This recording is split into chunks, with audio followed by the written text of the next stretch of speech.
Living with a tyrannical father. That oppression left its mark. I never received the required love and validation to become a healthy adult. Bad role models surrounded me. There are so many reasons I could explain how I became this way. I could spend all day just itemizing all of that. Long story short, I was raised to become a doormat. I call this version of myself the chauffeur. This was because I was reduced to becoming my ex-wife's chauffeur for many years.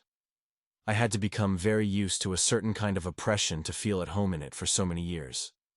It's so funny.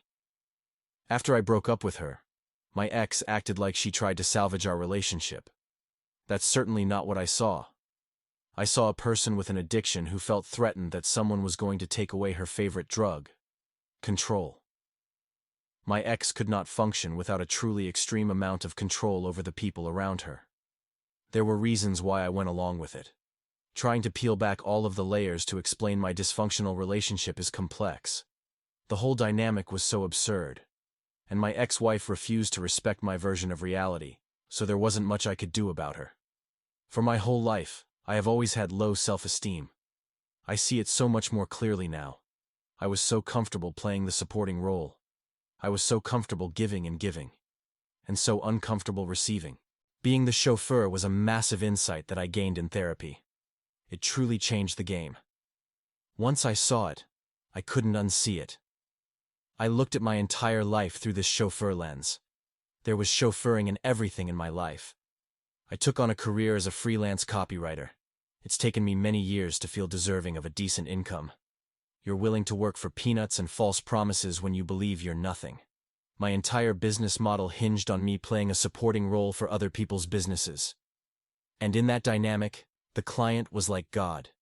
They had all the power, all the control. In the early days, I jumped through so many hoops for my clients that it was ridiculous. I could spend hours painting this dynamic. I'm thinking about one 3 a.m. call I once had with Neil Patel. Yikes. Indeed, I was willing to compromise my values for $1 at a moment's notice. Why on earth would somebody even ask for a call at that hour? More importantly, why would I agree? I grew up in an unfair household. My father controlled us like puppets, and there were severe consequences for stepping out of line. Meanwhile, he got away with murder. Remarkably, the brain can be attracted to the familiar. Never forget that. Let's say you grew up in a loveless environment, in a place where people invalidated your feelings constantly. 25 years later, I'm still turning my nose up at anybody who likes me, but the person who doesn't like me, the emotionally unavailable one, the ones who won't give me their approval, they're the ones I want. I don't even realize that those are the people I'm obsessing over. But I'm blind to all of the secure, healthy people. They're not even on my radar.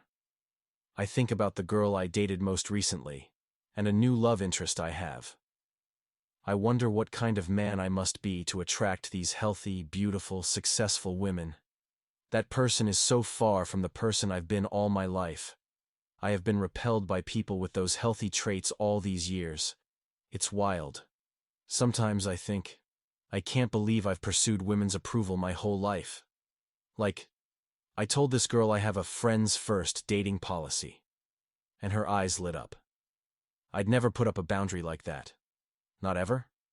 I've always wanted to pursue intimacy as fast as possible. There was no stopping to evaluate. There was no selectivity whatsoever. Even wondering if someone else likes you is a bridge too far. It's backward. It's always about how you feel about them. Never let a person define you. Never let them say they know what you're thinking or feeling. Run. Nobody has the right to represent you. This is a significant boundary violation, and it's also catastrophic for your mental health and well-being. I'm rereading Controlling People by Patricia Evans right now. And funny enough, this isn't the first issue I would think to discuss when talking about a controlling person. But for the expert, this is it. This is the defining trait of all controlling people. Defining someone says, I know what you're thinking better than you. Or, I know what you're feeling better than you. Going along with this dynamic means gradually surrendering your identity to the other person. This is how you wake up one day and find out you're in a relationship with someone who has taken over your life. I am a huge fan of Lisa A. Romano on YouTube. She talks about holding on to yourself. This is the same idea. Sometimes I enter a relationship, and slowly but surely, I get the real me erased. If you're with somebody who is toxic, they're effectively going to set up a dynamic where you're not even allowed to be yourself. It was so jarring to see this play out in real life, to finally become aware of it. Some toxic people feel threatened by their partner's independence and individuality. That's not a healthy person. If you tell someone what you think, what you feel, and they tell you you're wrong, run. If you stay around someone like that for too long, they will start to get a foothold in your mind and shape you into whoever they want you to be. As it happened, I found myself in a relationship with someone who wanted a servant as a partner. Be the boss of your life. Being a victor in your life story entails being the boss of your life. There are millions of married couples whose spouse dominates. They're not the boss of their own life.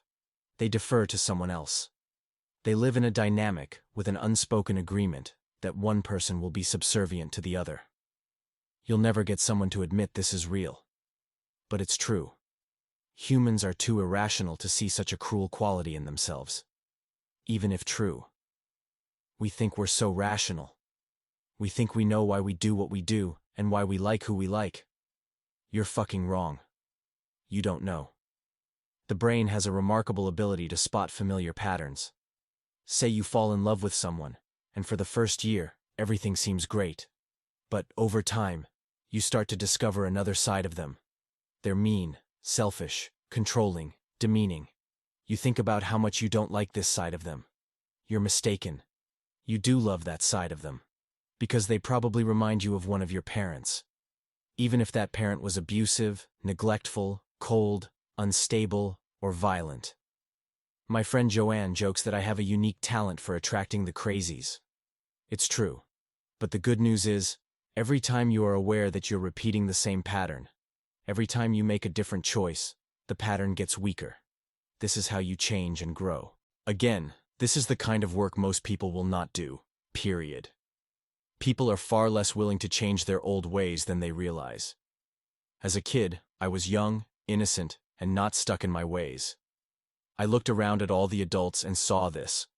People who were doomed to repeat the same mistakes repeatedly. I remember promising myself that I would never become like that. I mostly failed. But lucky for me, I don't have to have a perfect track record to change the course of my life. Many human beings don't know who they are. They don't know what they think. They don't know what they feel. Yes. This is a lot of people. Don't laugh. Because I'm sure I'm talking about half the people laughing. People can be out of touch with themselves. You are a unique person. You came to this world with a particular disposition. You have desires, but you don't know where they come from. They show up and tell you to do this or that. Those desires are coming from your authentic self. Your true self is someone quite specific. You should be able to spot people who are like you in the wild if you can't. Why not? Think about yourself as a brand. I've had to do a lot of that lately. I'm super specific. Being a runner is very specific. Being a Buddhist, that's very specific. Being a salsa and bachata dancer, very specific. I know who I am. I know what I like. I don't deviate from that. I spent decades being a fish out of water. It's not funny. When I finally became a Buddhist, it was such an easy choice because I felt like I'd already been one for a decade. I didn't own it. My self-worth was on the floor, so sure, I liked Muji. But I'd never get on a plane and see him. Headphones are fine. Sometimes we're with someone who doesn't want us to be who we are fundamentally. That's not a good person to be with. You will always be at odds with that person. They don't respect you. They're always going to want to try to change you. My therapist is teaching me how to get people to earn my time. Wow, this is new. I'm struggling, but I'm hanging in there. You have to decide how much you're worth. You vote with your actions. But beware.